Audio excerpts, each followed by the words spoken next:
Hey guys, welcome back to Plates and Pints, the show where I drink beer and cook the food that you want to eat. Firstly, I just want to say thank you to everyone who supported the first video. The feedback has been really inspiring. Okay, for this episode, I'm going with Leffe, a blonde beer coming from the famous beer brewing monks of Belgium. Fun fact about the original Leffe Abbey, it was closed down because the monks preferred to sit around and drink on a Sunday than go to church. It smells fruity and aromatic and tastes spicy with a bit of orange. Perfect for a rich, hearty dish like Bolognese. Now, after needlessly showing off by sharpening my knife, we are starting with the base. The Italians call it soffritto, in French it's mirepoix. I call it 2 white onions, 2 sticks of celery and 2 large carrots, all finely diced. For those of you out there who don't know how to finely chop vegetables or need a refresher, I've got you covered.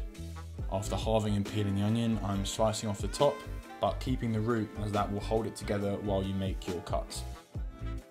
Place cuts vertically from the root, keeping them as close together as you can, then slice into the onion halfway down. Then finely chop.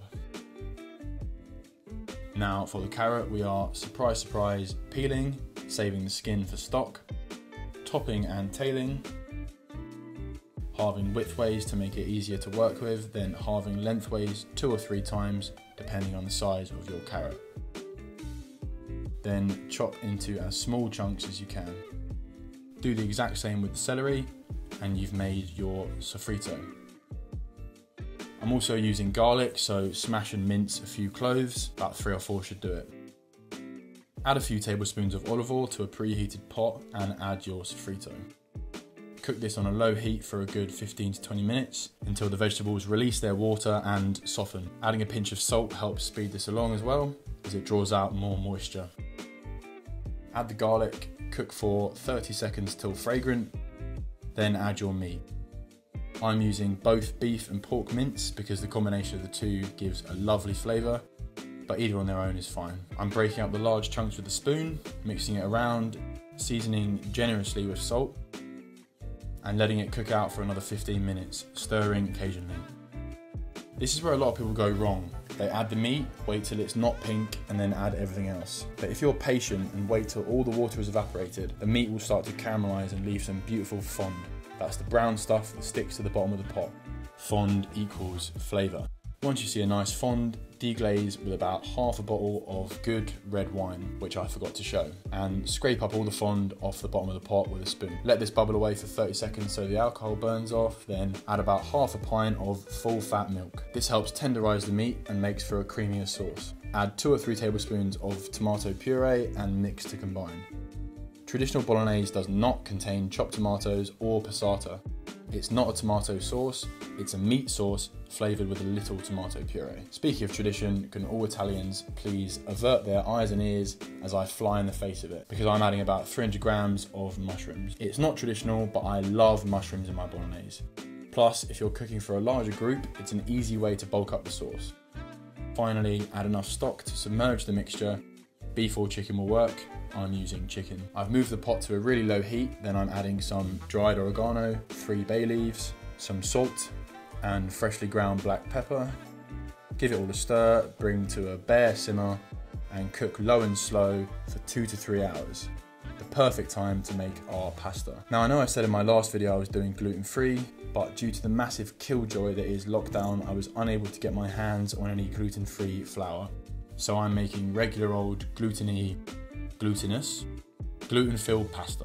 But don't worry, I'll be making a video soon on all things gluten-free for you celiacs out there. I've got my pasta making apron on, white, so no one can see how messy I am with the flour, and for this I'm using 200 grams of 00 flour, 2 eggs and some extra virgin olive oil. If you can get your hands on 00 flour, then do, because it's a very fine flour made from durum wheat and it's unbeatable when it comes to pasta making. So, in a large bowl, I'm measuring 200 grams of flour and using a small ramekin to make a well in the centre, into which I've put my eggs and about a tablespoon of olive oil. Start gently beating the eggs with a fork, turning the bowl and slowly incorporating more and more flour. When the mixture gets too thick for a fork, swap it out for a spoon and start bringing the dough together. When it looks cohesive, turn it out onto your work surface. Start shaping it, bringing it together and moving it around, slowly forming it into a ball. Not long after, it should resemble something like this. Now you can start kneading the dough, flattening and folding it for about 15 minutes until it looks more like this, a smooth and tacky ball. Wrap it in some cling film and leave it to rest for 30 minutes at room temperature or up to 24 hours in the fridge. Alright, it's been about 30 minutes, so I'm taking an essential sip of my beer before unwrapping and halving the dough, which is just going to make it easier to work with. Wrap the other half in cling film so it doesn't dry out, then start rolling out your dough. Once it reaches this thickness, we're going to laminate it. This means folding it into thirds like so and rolling this out. This is going to strengthen the dough and give it that lovely al dente bite that you only get from fresh pasta. Repeat this process 2 or 3 times until you have a smooth, supple, stretchy sheet of pasta. Rolling it through the machine is a long process I won't bore you with the footage of, but you need to pass it through twice on each thickness, stopping third from the thinnest until your sheet of pasta looks like this. I'm now feeding my sheet through the cutting attachment. I've gone for tagliatelle just because I prefer a thicker pasta. Going slowly and surely, admiring how satisfying this looks. Before long, you'll have a large nest of beautiful fresh tagliatelle. I've split it into 2 portions in a floured tray. Now I'm dusting with a little flour before moving over to the stovetop. Bring a pot of water to the boil, salt it heavily, then add the pasta. Fresh pasta takes literally 2 minutes to cook, so I've put some of my sauce in a frying pan, and after 2 minutes I'm adding the pasta straight in, maybe a little more, before tossing to combine. This cooking is thirsty work, but luckily I have some of my left over. Get it? Anyway, I'm finishing that before plating up, taking a heaping portion of pasta and topping it with a little more meat. Indulge in a food porn style close-up before finishing with some grated parmesan and digging in. Now, I may be a little biased as I made it, but this is one of the tastiest things I've eaten in a long time. The pasta has the perfect bite to it, the meat is tender and flavourful, and the mushrooms add a really nice texture. If you'll excuse me, I'm gonna go finish this. See you guys next week.